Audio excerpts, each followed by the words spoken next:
when you lose someone, it's not something I think anybody can understand until they go through it. So many times people try to hide their grief, or people try to hide how they're feeling. It doesn't help. You have to find that safe place to let it go. But just having that chance to just feel peace, or feel safe, or feel held, whatever it is that you as a person need.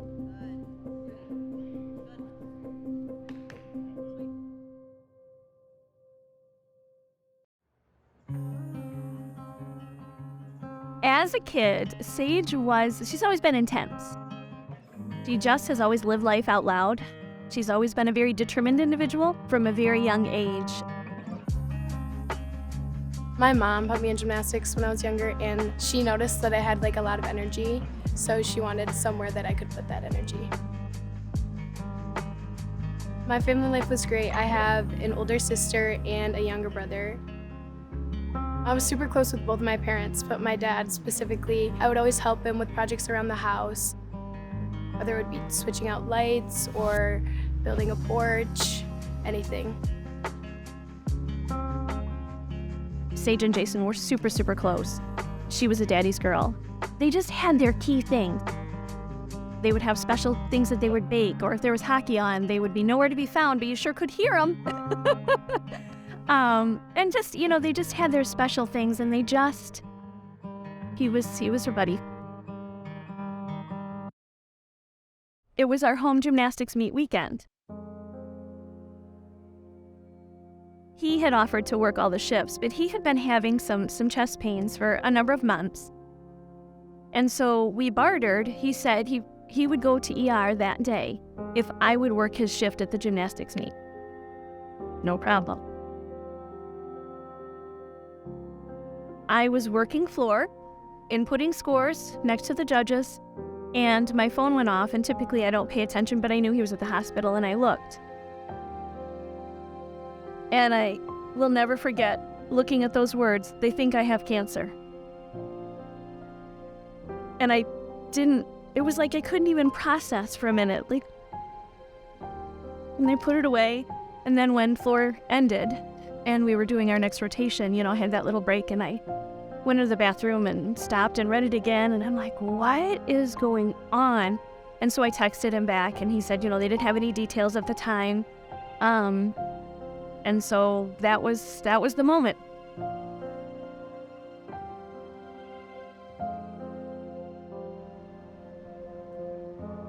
The day I first heard that my dad was sick, we were up in my parents' room. They had texted us earlier that day, and they said, "There's something we need to talk to you guys about." And so all of us were obviously worried because we knew he hadn't been feeling well. So after I got home from gymnastics one night, we all went up into my parents' room, and they told us that he had cancer. I was obviously devastated because we were best friends, but I knew that he could fight through it.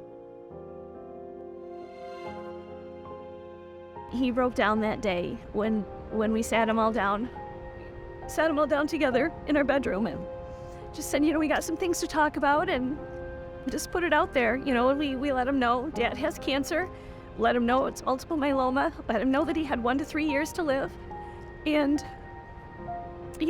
also said, we don't know what this is going to look like. We don't know how treatments are going to go, but we know everything happens for a reason, and we know that God will carry us through it all.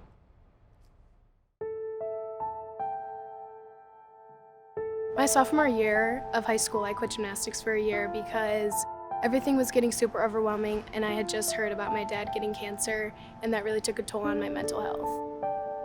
I was just kind of devastated. I didn't know if I should push him away or if I should get closest to him. She was struggling, and I truly don't feel she could process what it was that she was feeling or why she wanted to quit. She just knew something was too much. You were a kid. Any sport that you're in really is your hobby.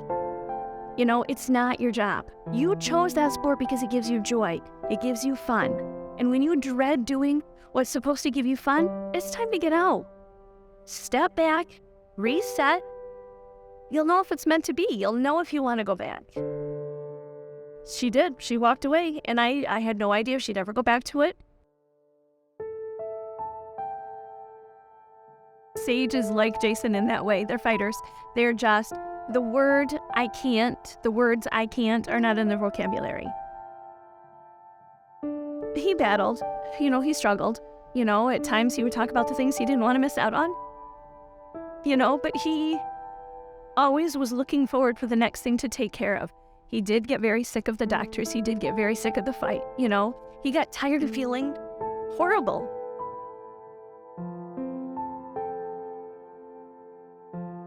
The third year especially, he just said, I'm tired. I'm tired of being sick. I'm tired of fighting. And that was hard to hear. And that was when I saw him shift from fighting the fight to making sure the family and the kids that we were all going to be okay.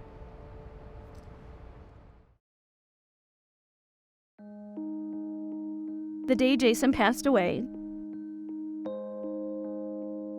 I was obviously staying in the hospital at the time because we knew, he was on hospice care at that point, and the kids at that point the girls were spending as much time as they could there.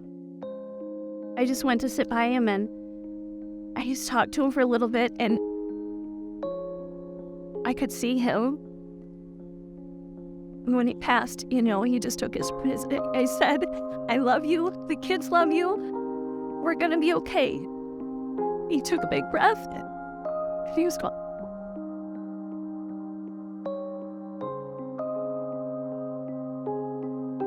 As the person living out that loss, you don't know how you're gonna feel any given moment. I think the thing that I was least prepared for in thinking about Jason's death was, in the beginning, everything's so busy. You're sad, you're scared, you're overwhelmed, you're hurting. But it wasn't for all of us really until probably about month 4 that it was like, holy cow, he's gone. My mom is the strongest person I know. She is so calm, and she always knows how to handle every situation. So she really helped keep our family glued together even in the hard times when he was super sick or upset that he was hurting. She really kept us together.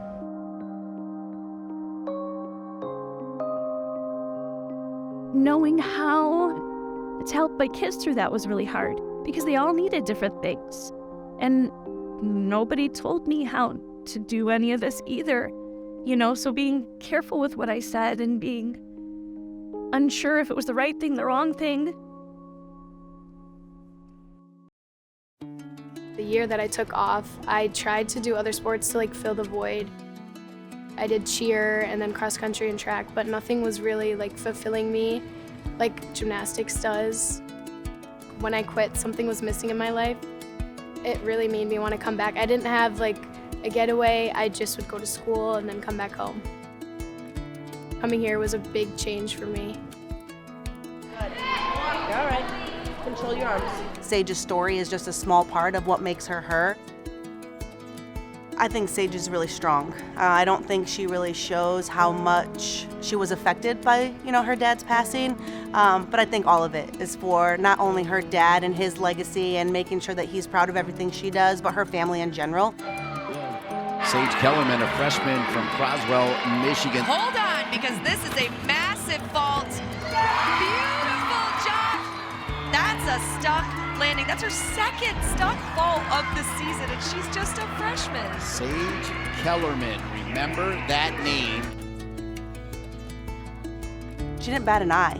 I knew that it was tough for her, but she's been incredible throughout the whole thing. Just being able to be so light and just enjoying every moment. It's so cool to have somebody come in and to be able to be their authentic self as a freshman. He didn't say it a lot, but he was so proud of all 3 kids. And for him to be missing out on the woman that she's becoming and the athlete that she is it's sad, it's hard. He knew that she was destined for big things. Life is meant to be lived. I shouldn't stop my life because there's nothing that I can do to change it. I can't decide when he's tired. I can't decide when he's in pain. I can't decide when he takes his last breath. It's all out of my hands. My mom showed me how to let go of the control that I seeked and continue to live my life as he did his.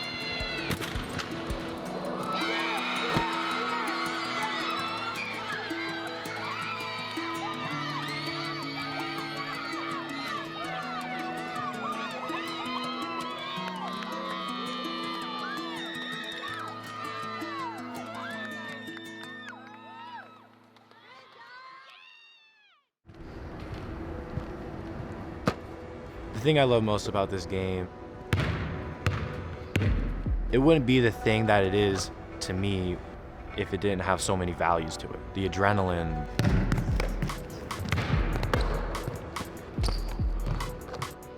the desire to be better, the competitor. Back to Kohler. Kohler, a spinning move. Spins, step back two, good. Wow, what a nice move by the freshman. My faith is a huge part of me. Without it, I don't believe that I would be in the same position.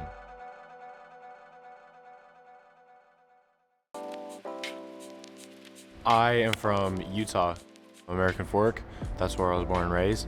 The one question I'm always asked is, am I Mormon? And the answer is yes. It's something that I really enjoy telling people about. It's something that brings me happiness. Jackson was a fun kid, a lot of personality, but very, very serious to what his passions are, especially with basketball. He kind of always took to that. But I would say from age, 8, 9, 10, he wanted to go out and he wanted to play. He wanted to play on teams. And I think 3rd, 4th grade is he started going to YouTube and he started watching videos on Hakeem Olajuwon and Kevin McHale, and he would write down little moves in a journal that he would do, and he would go outside and work on his feet. At such a young age, I thought, wow, that's pretty serious that he would be willing to spend that much extra time. Ever since I understood what the game was and I understood, the joy that it brought to me in my life and the way that me and my family were able to kind of bond over and connect over it, it was kind of that moment that I realized, this is what I'm supposed to do with my life. I played for a team back in the day called Vegas Prospects. Right after that, I got into Strive for Greatness. It was a team with the best players on the West Coast. Bronny James, Sky Clark, Dior Johnson. We had a great group of guys. Every gym we went to was sold out, standing room only. It was a lot of pressure, but at the same time, it's kind of those moments that you want as a basketball player. Guys like LeBron, he reacted differently to how Jackson played and his skill level, and he spent more time talking to him, coaching, interacting with him, which I thought that was really interesting. They see something about his style of play that's kind of nostalgic, and it always got them excited. And so for me as a dad, it was fun to watch that they took that and connected over it. First thing I actually come on mind when you say Jackson Kohler is footwork. I have known Jackson since his freshman year in high school. So we both went to the same high school for 1 year. It's a natural, and then it's so fun to see when he's doing it. It's so fun to watch. So. His best game was at a Pangos All-American Showcase where they had some of the top kids in the country. Just one bucket after another, after another, after another. They all just kind of came together, and by the time the game ended, 53 points, 23 rebounds, and it was a championship game, so I got championship and MVP.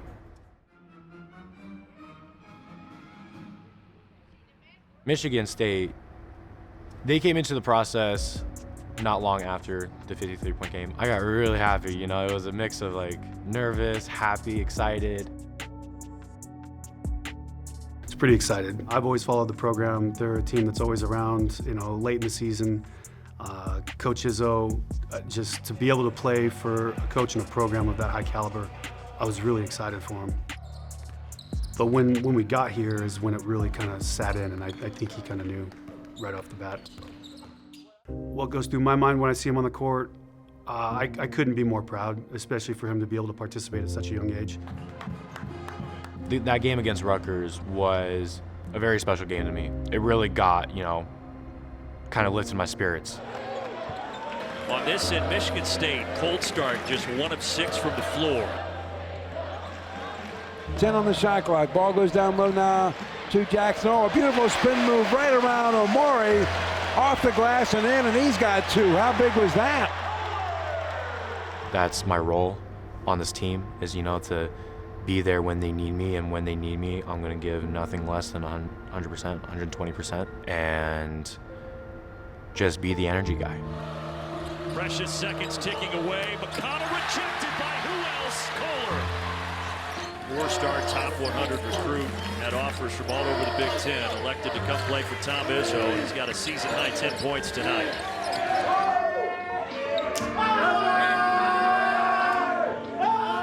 In the season, you have a lot of ups and downs, but no matter what you do in a game, you should never give anything less than 120%. Oh, beautiful, the interior pass to Kohler, and it's in! The freshman rolls it in. He's so important to us in this team.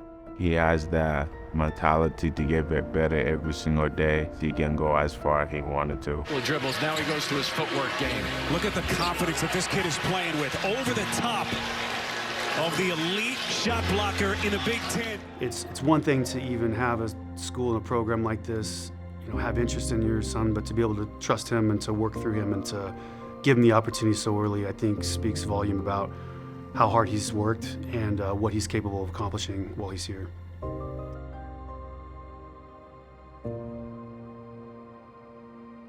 I know without a single doubt in my mind that Michigan State is where I was supposed to go from the moment I touched the basketball.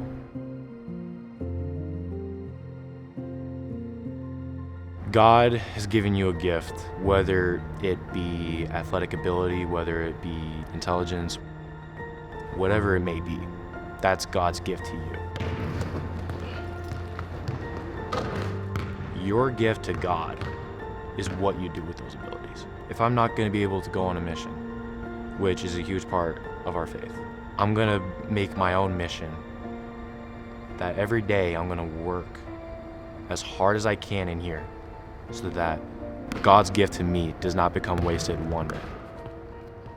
He gave me these abilities, and to use them for anything less than 100% would be a waste. Every day I wake up, how am I going to repay him for giving me these gifts?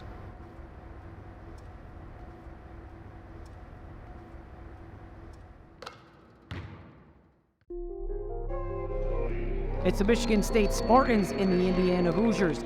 It's senior night. It's the Big Ten finale. For the Michigan State Spartans and Indiana Hoosiers, both coming off losses. We got a matchup between number 12 Chase Saldate going against number 23 Derek Gilcher of Indiana. And Derek Gilcher, he's got a job to do that the rest of the Big Ten hasn't been able to, and that's stopping Chase Saldate. Saldate is 7-0 in Big Ten matchups, and what he's really finding success in is simplifying his wrestling, focusing on 1 or 2 attacks and really excelling on them. I think we're going to look back in a couple hours as this being the deciding factor between these two teams. Keep him out of the eyes. Post. Post, T. Look to post. Circle on, T. Come on. Circle on, T. You look at Tristan, and as of late, it's been tough. Losing 6 in a row, scoring late in periods is going to be key. And they're going to challenge this, and this is going to be close. Tristan Lewan picks up the 1-0 victory at 125 to put the Spartans ahead. Let's go, Rayvon Foley! Porter is able to get him to his back and score some early points, and just going to put Foley, putting him in a tough position here where he's going to have to work back in this one. Rayvon, you're fine. Get your 1 in the takedown. Nope. A takedown for Rayvon Foley, so put 2 on the board for the Spartans. And that'll do it, evens the score for the Indiana Hoosiers. We'll add another 4 points to the board for the Indiana Hoosiers, and it's going to be 10-3. Indiana dropped that match at 125, but I'm not sure they could have scripted this one much better. Nice job. Chase Saldate 20-4 on the season. Now Saldate goes misdirection. Looks to get to a swing single. And there you go. Chase Saldate put 2 on the board for the Michigan State Spartans and add 3 to the team score. And now a potential fall for the Michigan State Spartans as Lane Molcheski looks for the pin and puts 6 on the board for the Spartans. They take the lead. Lane Molcheski takes his headgear off, shakes his head, looks at the crowd. The Spartans fight off the Indiana Hoosiers to pick up the 20-16 win here in East Lansing, 8-1 in their last 9 matches against the Indiana Hoosiers.